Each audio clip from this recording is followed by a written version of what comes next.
in brotherhood and struggle is profound principle in sisterhood. Brotherhood and struggle is profound, principled, and forever. Our struggle is constantly and continuously against the oppressor and against all in us which is in contradiction to our values and the choice we've made. We choose the liberation of our people as our life's goal and struggle as the method to achieve it. Our choice is conscious, full, and free. We accept all risk and welcome all rewards it brings. We have nothing better, more revolutionary or rewarding to do with our lives than to struggle. Struggle to bring into being a new world, a world in which we, our children, our people can live and love and create freely and stand and walk in a warmer sun. The pledge or the kiapo is given to us by Dr. Maulana Karenga. To Brother Malik Zulu Shabazz and the mighty defiant giant, to our esteemed elder, who is one who helped to impact on and shape my life, Sheikh Sharif, and to Imam Jamil Al-Amin, who, as I sat as a young student in the university system, this bold black man under the name then of H. Rap Brown had a profound impact on my life. To him, as he is seated on our stage tonight. To Brother Rafiki, to Sister Santiwa, to all who are seated on this dais, to our beloved sister who pretty much gave us a keynote of sincerity, that we would be mindful and not be forgetful and not be negligent in giving honor and respect to those who have labored for us. Our subject tonight is freedom or death. Freedom or death, resist to exist. Freedom or death, resist to exist. Freedom or death is not a song, and it's not so vainglorious. Freedom or death is a very serious statement. It is one that we cannot take lightly. When we say freedom or death, to me it does not mean either you give me my freedom or I'm willing to die for my freedom. When I say freedom or death, I don't give a damn whether you give it to me or not. When I say freedom or death, I'm saying I'm taking freedom or I'm taking your life, cracker. Freedom or death, resist, God damn it, to exist. Ain't nobody gonna give you nothing. Bring out the red, the white, and the blue here for me.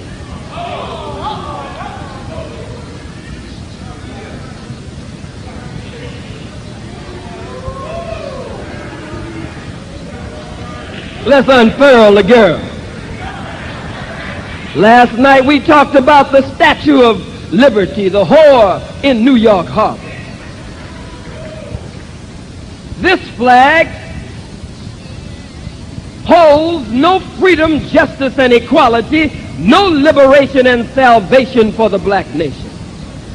As I bring you greetings from my leader, teacher, and guide, the Most Honorable Elijah Muhammad's spiritual son and representative among us, the Honorable Minister Louis Farrakhan, I say to you that under their teaching, this flag has much symbolism in it, and it deals with the supremacy of the white man's world. We want to paint the picture tonight for freedom or death. Resist to exist. I believe in peace if possible, but violence when necessary. peace if possible, but violence when necessary. Now don't get me wrong. I understand the principle of nonviolent struggle. I understand nonviolent struggle. But when it's time to throw down, it's time to throw down. It's not time to be nonviolent.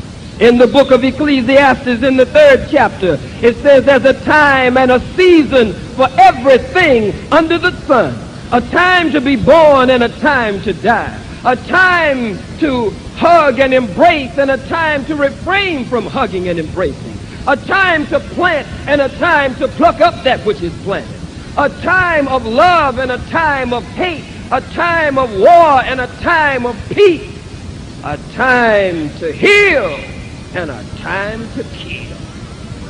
I say to you that we have to stop saying, I'm willing to die for the struggle. The hell you willing to die for the struggle for? We've been struggling and dying all along. You got to change that from I'm willing to die for the struggle to I'm willing to kill for the struggle. If you're willing to kill for the struggle, then you can be free. Now the first one that you must kill is that nigger in your head. Kill that nigger in your head. Kill the white man who has set up headquarters in your head and in your heart. Because the white man has set up an office. He set up headquarters in your head, or he has set up quarters in your head. The white man rules from within us. Am I lying to you? He has set up headquarters. That's the first government that we must overthrow. The first government that we must overthrow is the government of our thinking, the government of our mind. That's the first government that we must overthrow. Freedom or death. Claude McKay said, oh, if we must die. He said, if we must die, then when the murderous and cowardly pack comes against us, though our backs are pressed against the wall, Claude McKay says, oh, if we must die, then we want to die with our backs pressed against the wall, dying, bleeding, but fighting back. The Bible says, reject the devil, and he will flee from you. Reject the devil, and he will flee from you. Reject him in your mind and in your conscience. Reject him in your heart. Reject his ideology, his philosophy, his doctrine, his way of life. Reject his Zionist, imperialist, capitalist, twisted, devious way. Reject it. Accept your own and be yourself. What is yourself? Who are you? Are you really a subject of this? What does this mean? Why does it have 1, 2, 3, 4, 5, 6? Brother, would you hold that for me, please, sir?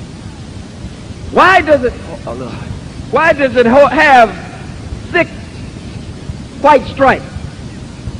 1, 2, 3, 4, 5, 6. What are the 6 white stripes for? The Most Honorable Elijah Muhammad and the Honorable Minister Louis Farrakhan teach us from the book of Revelations in the 13th chapter and the 18th verse. Here is wisdom. Let him that hath understanding count the number of the beast, for it is the number not of a spook. Ain't no spook devil. Ain't no devil under the ground with no red pantyhose on and no pitchfork. The devil is on top of the ground.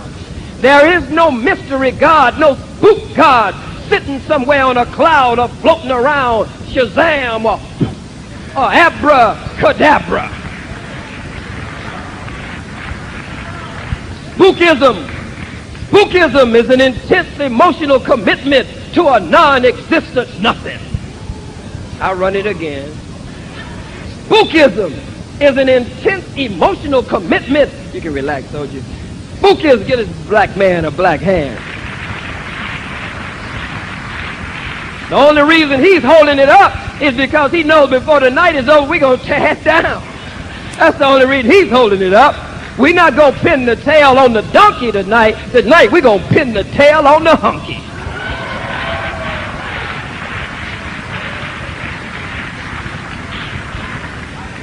Spookism, an intense emotional commitment to a non-existent nothing. Shazam, poof, abracadabra. There's a difference between spookism and spiritualism. The African black man, as he is called, the African black woman, as she is called, is not one of just religion, but the root of Afrocentricity is spirituality. The black man is a spiritual man. The black woman is a spiritual woman. And you give me Islam, give me Christianity, give me Judaism, give me African traditional religion, give me that old-time religion from Egypt or Kemet, and you will find that it comes from the nature, from the soul, and from the heart of the black man and black woman. As we mentioned last night, we always believe in the one God. But whenever we believed in God, we always understood that there was the God and the Goddess. The balance in nature. If we talked about Olufun, then we had to talk about Elijah. If we talked about Osiris or Isis or Osar or Oset, then we had to talk about one in order to talk about the other. If we talked about the Asante Hini, then we had to talk about the Asante Wa.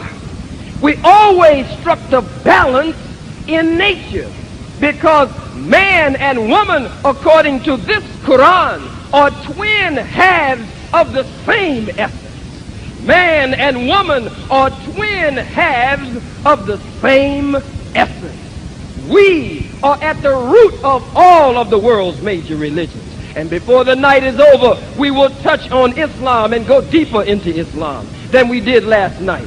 We will touch on Christianity and go deeper into it. We will touch on Judaism and go deeper into it. We will talk about the forming of an anti-Zionist front. We will talk about the forming of an anti-CIA front and the forming of a black or an African united front before the evening is over. But right now, let's get back to the United States of America. Would you hold it for me, brother? Revelation 13 and 18 again says, here is wisdom. Let him that hath understanding count the number of the beast, for it is the number of a man, and his number is 80. Need some of that white chalk for the blackboard. His number is 80, and a score is 20. 80 is what? 60. His number is 80. What?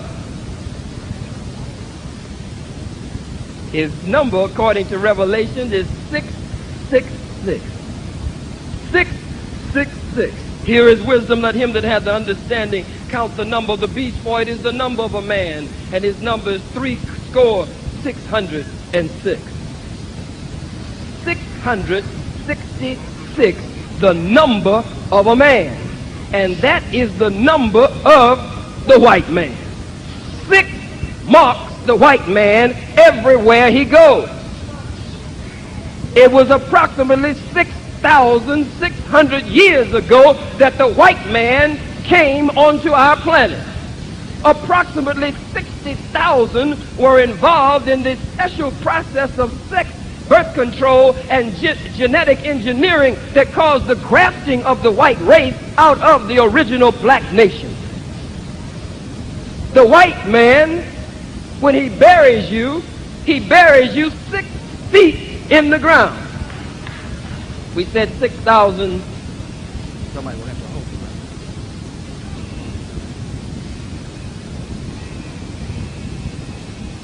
Approximately 6,600 years ago, we said it was approximately 60,000. White man has approximately 6 ounces of grafted brain. We'll get into that a little later. You got 7.5 ounces of original brain. Average speed of thought, 24 billion miles per second. That's just average. White man buries you. He buries you how deep? 6 feet in the ground. How many pallbearers carry the casket? 6 pallbearers carry the casket. Is that right? When the white man got ready to tame the wild, wild west, you all right, black? When the white man got ready to tame the Wild Wild West, he sent his marshal or his sheriff, coming from the Arabic root sharif. He sent his sheriff wearing the six-pointed star, wearing the pyramid of the original black man and woman, a symbol of our greatness when we were in power, and he turned another one upside down and superimposed it over the top of it to show that he would take that ancient wisdom, turn it around and turn it upside down and turn it against the black man and black woman. And so he came wearing a 1, 2, 3, 4, 5, 6-pointed star. On his poor gimli, herpes, syphilis, gonorrhea hip, he was wearing a 6-shooter.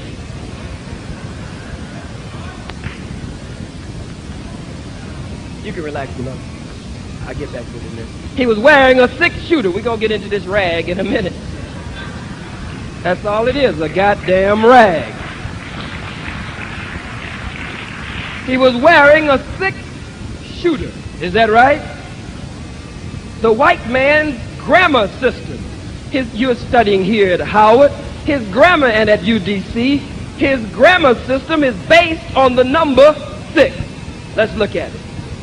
1, 2, 3, 4, 5, 6. Past tense, present tense, future tense, right? Past perfect tense, present perfect tense, future perfect tense. 1, 2, 3, 4, 5, 6. His monetary system, again, Revelations 13 and 18, here is wisdom. Let him that hath understanding count the number of the beast, for it is the number of a, that's almost right. We have to revise the Bible. It is the number of white. Got to know how to translate that stuff. It is the number of a white man, and his number is 666. His monetary system, we have to revise the Bible. It is the number of a white man. Got to know how to translate that stuff.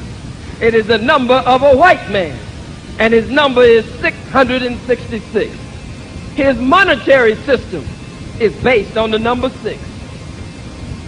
You count with me. You count, and I'll name it. The penny, 1. The nickel, the dime, the quarter, the 50-cent piece, the dollar, based on the number 6. The white woman says she wants a man tall, dark, and handsome, 6 feet tall, but she can't have me. 6 feet tall. The white man's favorite drink, and some of your favorite drinks, comes in a 6-pack.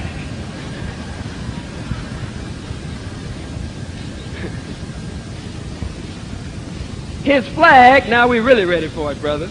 His flag has 6 white stripes in it. And the 6 white stripes represent the 6,000 years that the white man was to rule the darker people of the planet Earth. It has 1, 2, 3, 4, 5, 6, 7 red stripes. The 7 red stripes,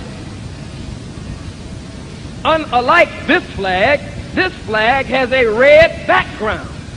This flag, the red, is interrupted by white. For 6 periods, it's interrupted by white. The red in this flag represents the sun, 853,000 miles in diameter, 2,679,785 miles in circumference, burning at the terrific temperature of 14,072 degrees Fahrenheit. But the sun shines freely on the good as well as the bad, the evil as well as the righteous. The sun shines on all. So the sun in this flag represents freedom. The star represents justice. In this flag, you've got what, 50? Is it 50? I can't keep up with it. They're always taking something. Have they taken another island or another territory? 50 stars. This flag has one star in it.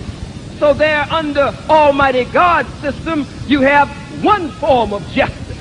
But under this flag, you got 50 different kinds of justice. You go to one state, they got a one state law. You go to another state, there's another state law. And you go to another state and the other state, and there's a different state law in each state that you go into. So it looks like you're going to get justice. And the stars here are on a blue background. What kind of background? Blue. The Most Honorable Elijah Muhammad and the Honorable Minister Louis Farrakhan teaches us, blue is a color of deception.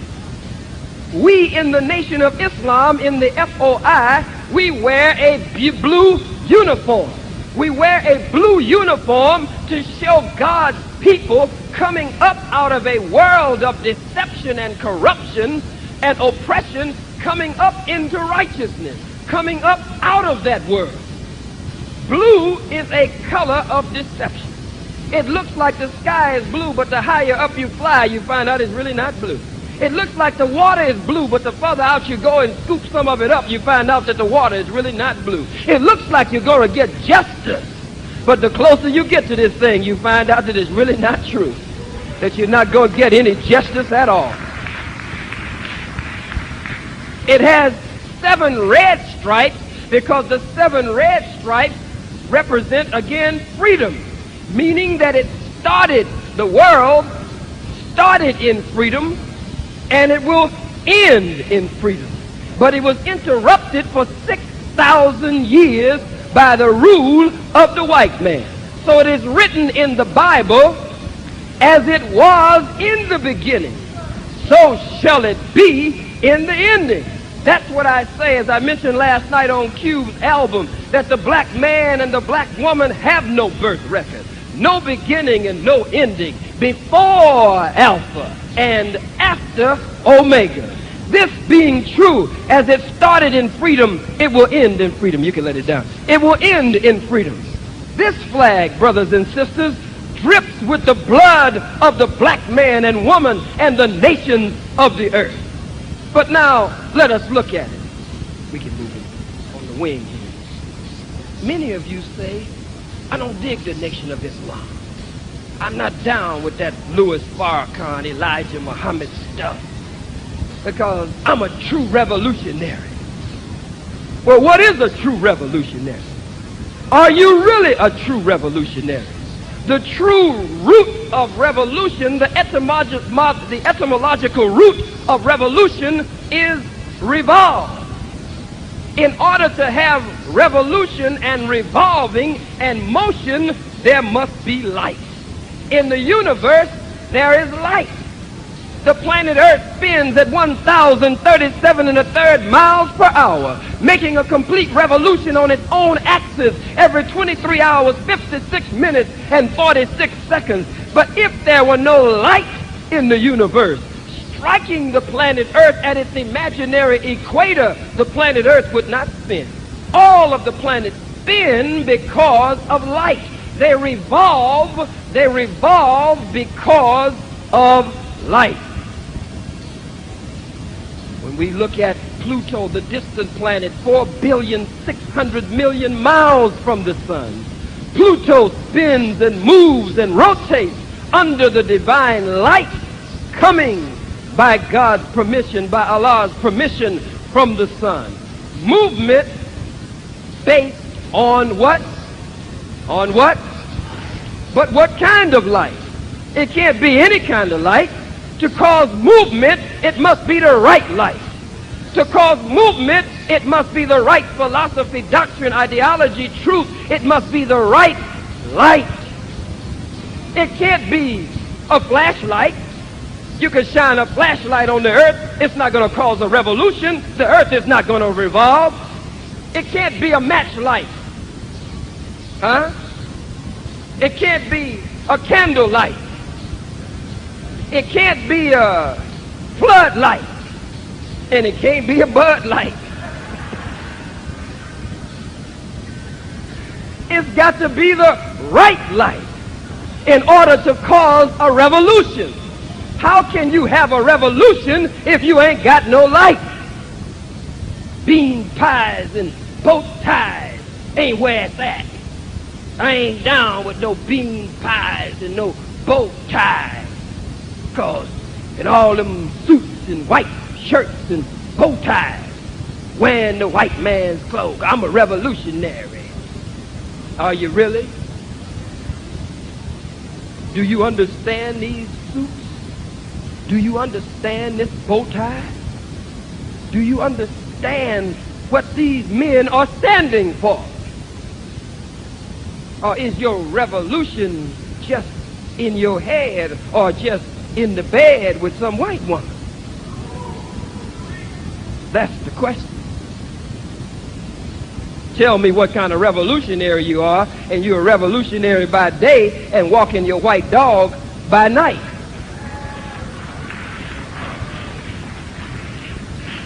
In a revolution, you got to know what to wear and when to wear it. In a revolution, you must have the proper wardrobe. Let me run that again. In a revolution, you must have the proper wardrobe. Your wardrobe must be in order.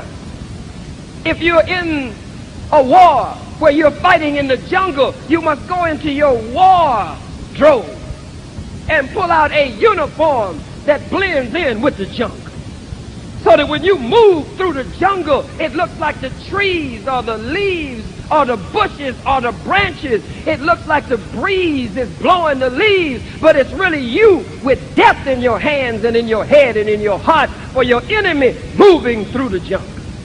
But you got to wear a uniform. You got to take off your civvies. You got to take off all of that and go into your wardrobe and pull out the proper clothes for the occasion. You understand? If you're in the desert, you got to take off your civvies. You got to take off your camouflage uniform for the jungle, and you got to put on a uniform that's the color of the sand. That's the color of the desert. Your tanks, your jeeps, or whatever you have has to be the color of the sands of the desert, so that when you move, even though your enemy might be observing from a high observation point, when you move, because your uniform from your wardrobe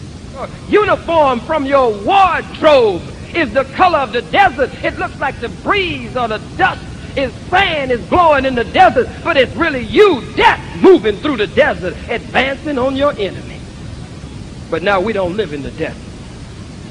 I'm not no goddamn dirty, dusty, no good desert Arab. I don't give a damn about the Arabs. And believe me, the Arabs don't give a damn about me either. I'll get into them no good imposter Johnny-come-lately Arabs in a minute. And that old hook-nosed bagel-eating Jew, so-called Jew, in a minute. But when you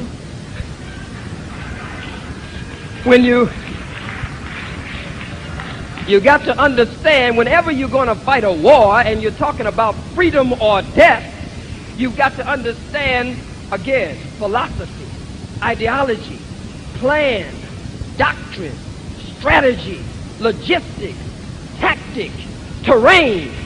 You got to understand all of these things. You got to know how to make a noise in the east and strike in the west. You got to know how when the enemy appears to be strong, you may at points appear, if you are weak and have not been able to strengthen your forces yet, you got to appear at some point to retreat. But when the enemy is weak or when the enemy is off guard and asleep, you advance and attack. You got to understand warfare. We're not in the desert.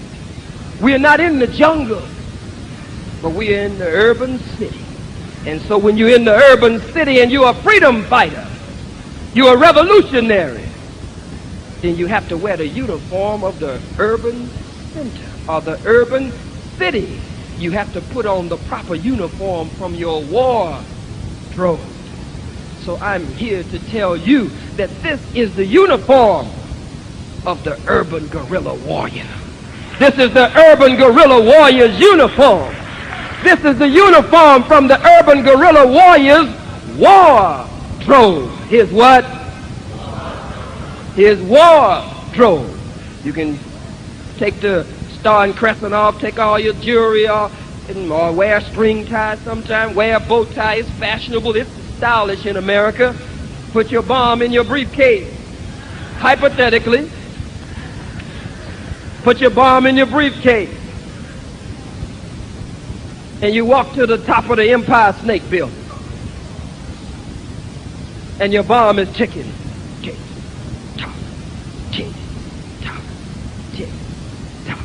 White man see you coming, but you got on the proper uniform from your wardrobe. So when he see you coming with your briefcase and everything, he says, "Oh, how you doing, guy?" Tick, tock, tick, tock, tick, tock, tick, tock, tick, tock. He said, "How you doing, guy?" "Morning, guy, morning." "Gee whiz, you look great, old buddy."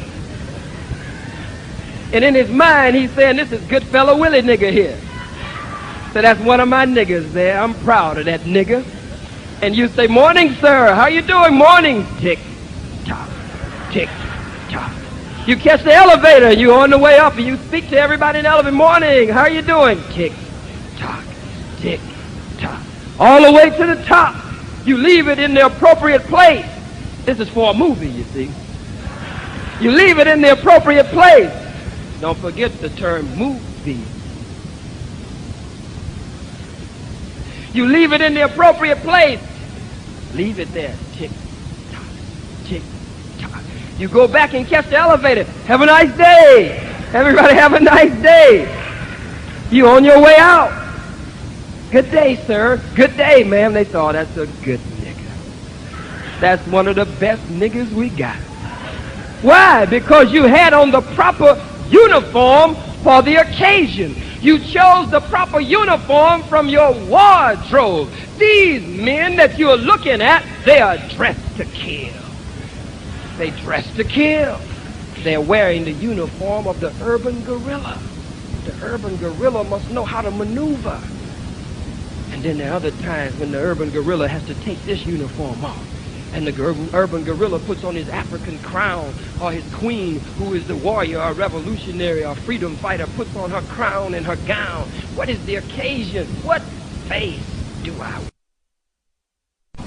And the urban guerrilla puts on his African crown, or his queen, who is the warrior or revolutionary or freedom fighter, puts on her crown and her gown. What is the occasion? What face do I wear?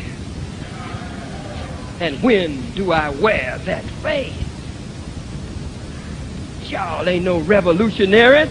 Who else do you know that has this many black men all over America organizing with a supreme captain, with an assistant supreme captain, with first lieutenant, supreme first lieutenant, supreme second lieutenant, third lieutenant, squad leaders, section leaders, regional captains, assistants to them, regional first officers and second officers, local captains, local officers.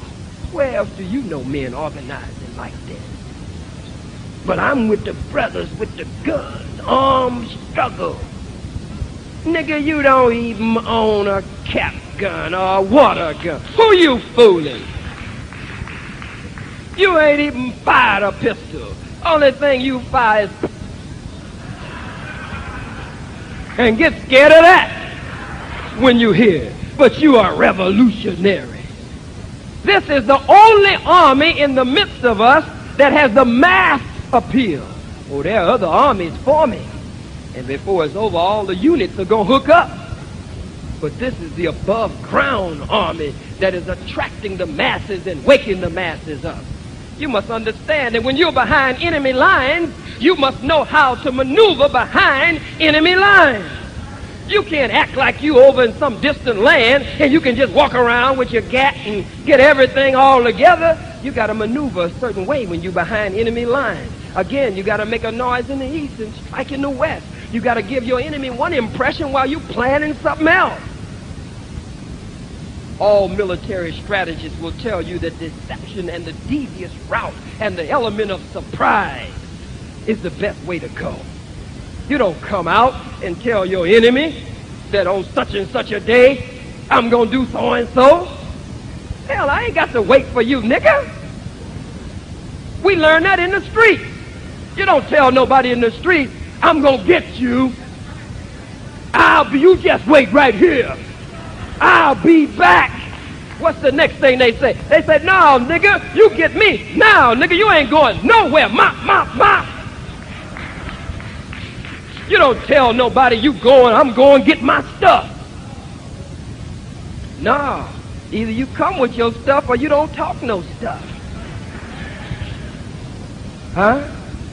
The most honorable Elijah Muhammad and the honorable minister Louis Farrakhan, they say if you don't have the power to do, you shouldn't have the mouth to say.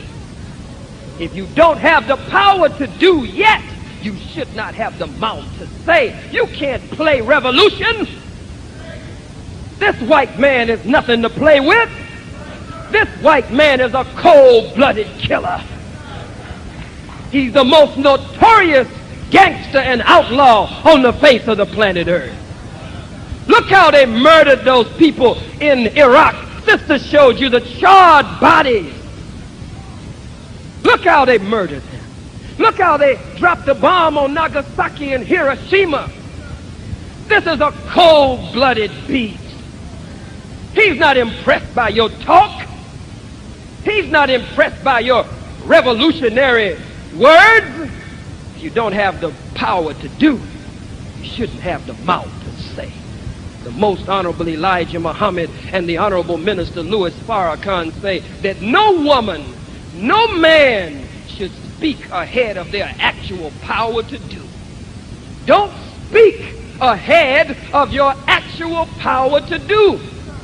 If you don't have a certain percentage of the masses already with you and you have not properly politicized and organized, Sister Santiwa, Brother Rafiki, they hit it tonight. If you have not organized the people, we are taught that nothing is more powerful than the people when organized. But if you have not organized them, if you have not properly politicized them, then you are not going to be able to mobilize them and galvanize them when it's time to move. You'll be out there by your silly self. The revolution must be for the battle, and the struggle is for the minds and hearts of our people. We must gain the minds and hearts of our people first.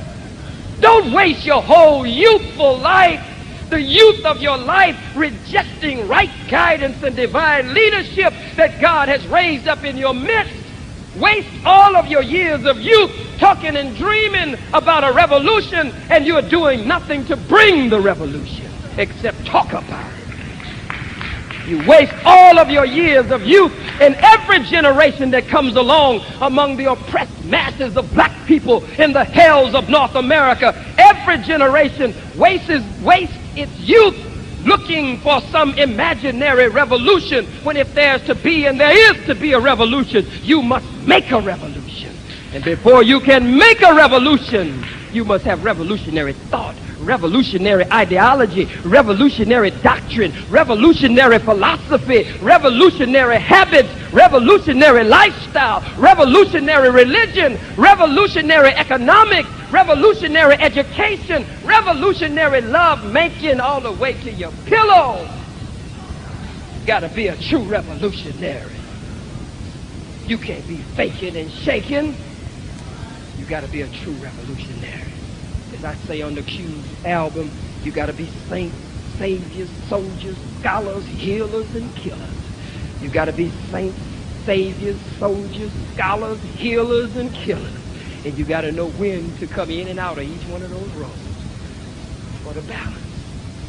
Stop talking about armed struggle until you have properly armed yourself. Arm yourself or harm yourself.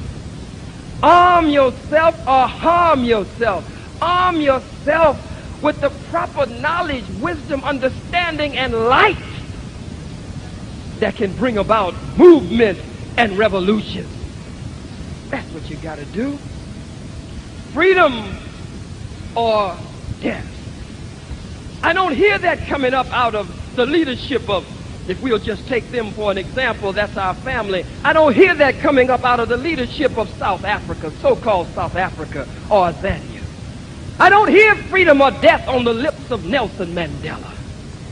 I don't care whether you like it or not, Nelson Mandela, though I love him and honor him and respect him for the great struggle and sacrifice that he has made over the past 27 years of his incarceration and captivity, I don't see the revolutionary leader of South Africa coming up out of the heart of Nelson Mandela. But you are not critical thinkers. You don't critically think and analyze anything out. You are an emotional, lightweight people that are just blown up like the dust at any easy wind or breeze that comes along. Anybody that will get on the TV and challenge the white man or talk bad, or the white man locked up for 27 years and somebody got a little slogan or a button they wear, you say, that's my leader. Nelson Mandela is still talking about one man, one vote in South Africa. I don't give a damn about no one man, one vote in South Africa. One man, one vote for who? The cracker doesn't deserve no goddamn vote in South Africa or nowhere. But our focus right now is on South Africa. One man, one vote, a multiracial government. Wait a minute, Mandela. You already made an ass. Ask somebody if you don't really know what I'm talking about here.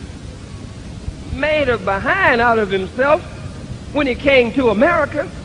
Stood up in Yankee Stadium in New York and put on the white man's Yankee cap. Talking about he was an honorary Yankee. Then he went around saying that when he was in prison, locked up, that he was hurt when he heard about the Kennedys being assassinated. What in the hell do I care about the Kennedys dying? Better than that, what in the